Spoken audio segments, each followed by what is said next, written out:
What would happen if you applied the look of the latest Camaro to a tiny hatchback or sedan? That's the 2017 Chevy Sonic, and debuted at the 2016 New York Auto Show. The new Sonic ditches its distinctive quartet of round headlights, split front grille, and angular side vents for a fascia similar to the bigger muscle car.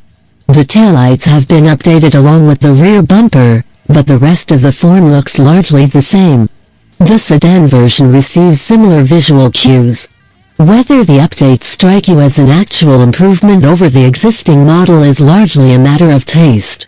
Whatever you think of the refresh, the Sonic represents a vital model for Chevy, attracting younger buyers to the brand, a good third of whom are trading in from other automakers.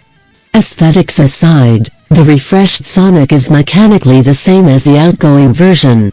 In addition to body style and trim levels, buyers will be able to choose once again between a naturally aspirated 1.8-liter 4 and a 1.4-liter turbo, mated to either a manual or automatic transmission with 6 forward gears in either form.